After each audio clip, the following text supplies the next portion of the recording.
Since 1964 and the publication of Boswell until 1979's publication of The Living End, Stanley Elkin has become, in the words of John Irving, the funniest writer in the most deadly serious school of contemporary fiction.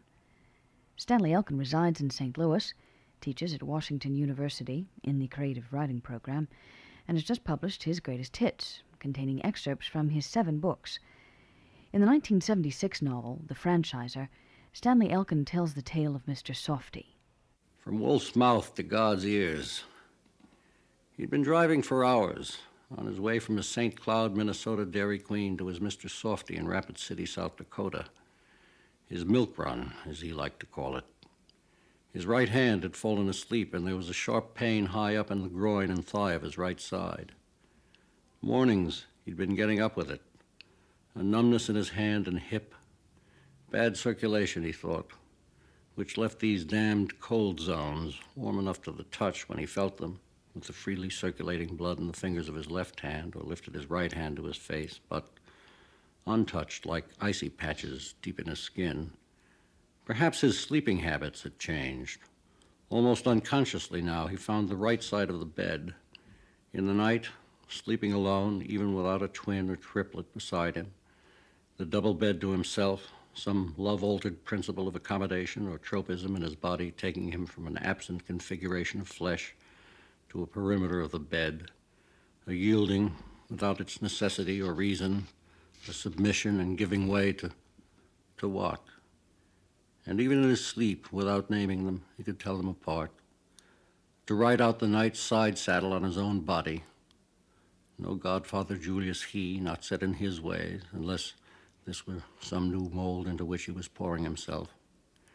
Pressing his head, heavy as Gertrude's marrowless bones, like a nighttime tourniquet against the flesh of his arm, drawing a knee as high up as a diver's against his belly and chest, to wake in the morning cut off, the lines down and trailing live wires from the heavy storm of his own body.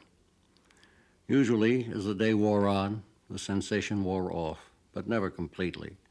Some sandy sensitivity laterally vestigial across the tips of his fingers, the sharp pain in the region of his thigh blunted like a suction cup on the tip of a toy arrow.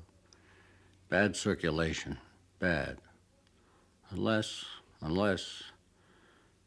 from Wolf's mouth to God's ears. When did you find out that you had multiple sclerosis? In London in 1972. As a matter of fact, the thing I read from Mr. Softy described my first symptoms of MS. I woke up with this sandy patch on my right side and certain of my fingers. And I went to the doctor, and they sent me to a gymnasium. They said it was my posture. I had lousy posture.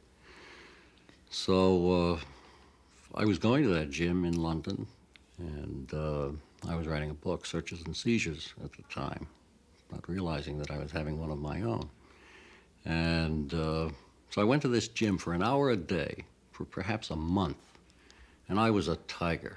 I was, chinning up walls with my teeth. I was in great shape, but the symptoms didn't go away, so they threw me into a tropical medicine ward, as they do bend flesh. Uh-huh.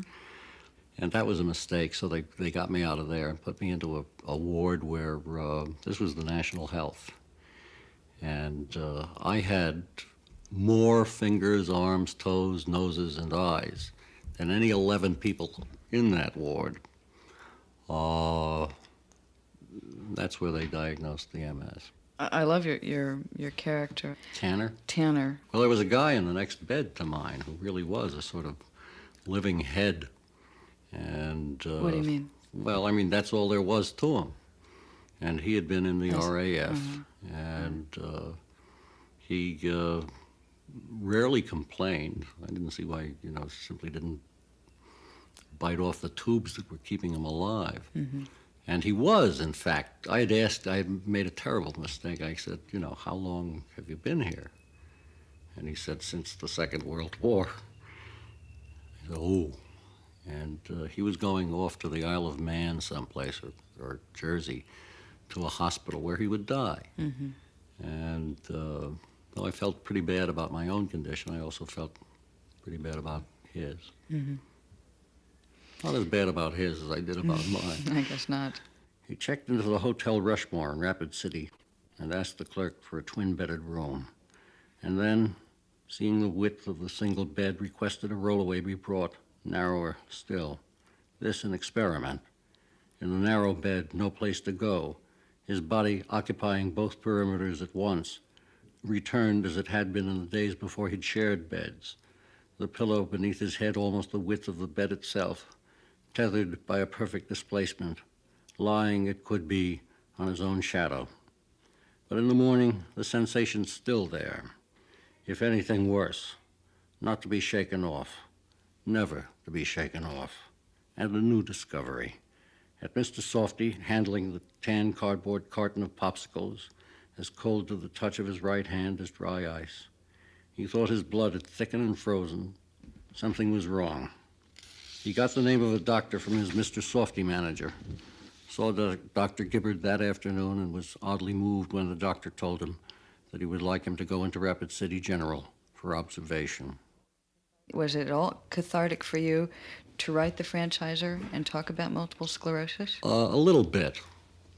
Not all that much. I needed a character, and I needed something wrong with the character, and I decided that, why not give him that disease which I knew the most about, the multiple sclerosis. Mm-hmm.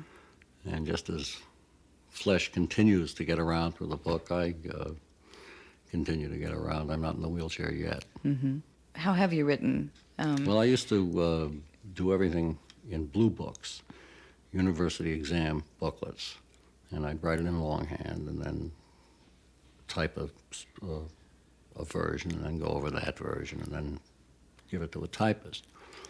Then I moved to an electric typewriter, and after an exacerbation where I lost most of the strength in my left hand, I asked the university if they would get me a word processor, where all you have to do is just look at the keys, and it does the job. It